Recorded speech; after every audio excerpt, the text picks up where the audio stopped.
Russia Ukraine మధ్య శాంతి ఒప్పందం అంటే భూభాగాల మార్పిడి ఉంటుందని అమెరికా అధ్యక్షుడు డొనాల్డ్ ట్రంప్ సంకేతాలిచ్చారు. ఇరుపక్షాలకు మేలు జరిగేలా ఈ భూభాగాల మార్పిడి ఉంటుందన్నారు. అయితే ఎవరు ఏ భూభాగాలను తీసుకుంటారు, ఏ ప్రాంతాలను పరస్పరం మార్చుకుంటారనే వివరాలను ఆయన వెల్లడించలేదు. ట్రంప్ ప్రత్యేక రాయబారి స్టీవ్ విట్కాఫ్ ఇటీవల పుతిన్తో సమావేశమయ్యారు.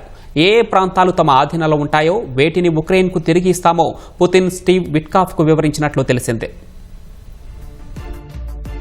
రష్యా ఉక్రెయిన్ యుద్ధాన్ని ఆపేందుకు ప్రయత్నాలు చేస్తున్న అమెరికా అధ్యక్షుడు డొనాల్డ్ ట్రంప్ రష్యా అధినేత పుతిన్తో నేరుగా సమావేశం కానున్నట్లు ప్రకటించారు. ఈ నెల 15న అలస్కాలో పుతిన్తో భేటీ కానున్నట్లు వెల్లడించారు. ఈ మేరకు సామాజిక మాధ్యమం ట్రూత్ వేదికగా ట్రంప్ వెల్లడించారు. అంతకుముందు శ్వేతసౌధంలో మీడియాతో మాట్లాడిన ట్రంప్ కీలక సంకేతాలు ఇచ్చారు. రష్యా ఉక్రెయిన్ మధ్య శాంతి ఒప్పందం అంటే భూభాగాల మార్పిడి ఉంటుందని అన్నారు. ఉక్రెయిన్కు కొన్ని భూభాగాలు తిరిగి వస్తాయని చెప్పారు. మరికొన్ని భూభాగాలను ఇరు దేశాలు పరస్పరం మార్పిడి చేసుకుంటాయని వెల్లడించారు. ఇరుపక్షాలకు మేలు జరిగేలా ఈ భూభాగాల మార్పిడి ఉంటుందన్నారు. అయితే ఎవరు ఏ భూభాగాలను తీసుకుంటారు, ఏ ప్రాంతాలను పరస్పరం మార్చుకుంటారనే వివరాలను ఆయన వెల్లడించలేదు. ట్రంప్ ప్రత్యేక రాయబారి స్టీవ్ విట్కాఫ్ ఇటీవల పుతిన్తో సమావేశమయ్యారు.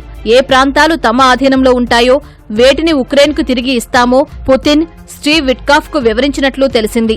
ఆ తర్వాతే ట్రంప్ పుతిన్ మధ్య ప్రత్యక్ష భేటీకి ముహూర్తం ఖరారైనట్లు తెలిసింది. శాంతి చర్చల్లో ఉక్రెయిన్ అధ్యక్షుడు జెలెన్స్కీని కూడా భాగస్వామ్యం చేయాలని స్టీవ్ విట్కాఫ్ సూచించగా పుతిన్ నిరాకరించినట్లు సమాచారం.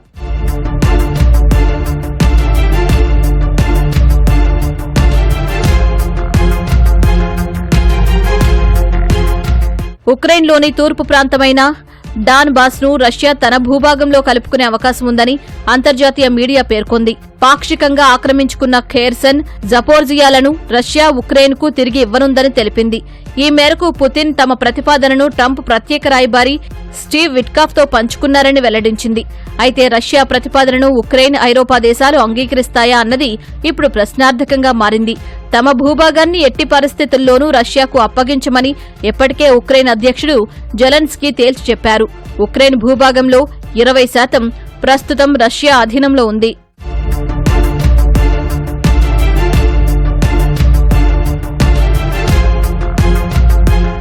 ఉక్రెయిన్ పాత్ర లేకుండా రష్యా, అమెరికా చర్చలు జరిపినా అవి ఎంతవరకు సఫలం అవుతాయనేది ప్రశ్నార్థకంగా మారింది.